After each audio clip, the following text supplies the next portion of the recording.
If you clicked on this video, you're probably wondering how to target your ideal customers on Meta. And maybe you're running Meta ads, but you keep getting leads from outside of your service area, and you're wondering what, if anything, can be done about that. In either case, this video is for you. I'm gonna break down exactly how targeting works on Meta so you can get more of your ideal leads and get them more within your service area. Let's dive in. Facebook gives you a variety of options for location targeting.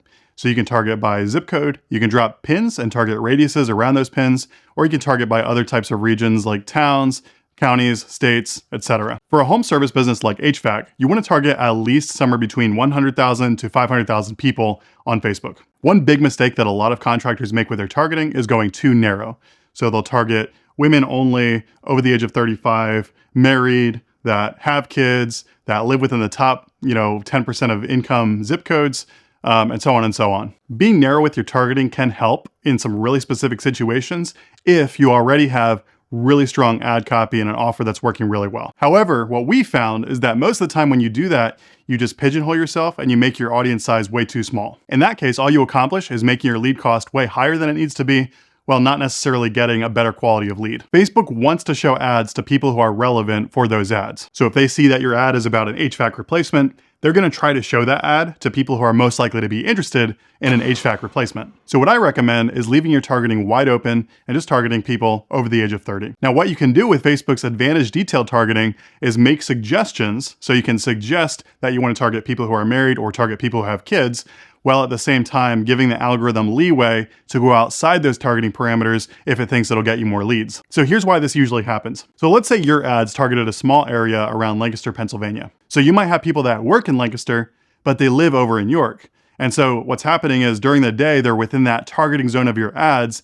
They come across it on Facebook and they respond to it, even though they truly live outside of your service area. That's why sometimes you'll have a spike of leads that are outside the service area during times when people travel, like holidays or vacations. Because Meta's system of targeting is never gonna be perfect, you'll have to work around it. The first way you can do that is by calling out specific areas at the beginning of your ad.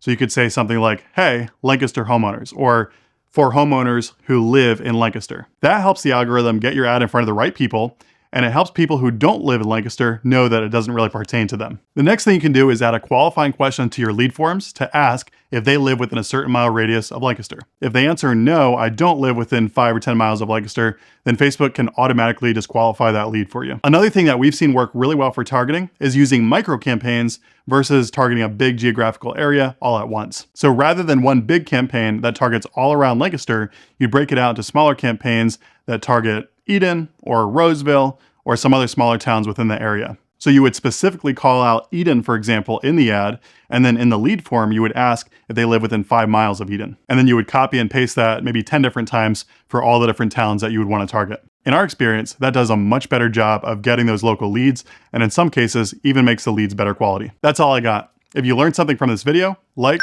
comment, and subscribe, and I'll see you in the next one.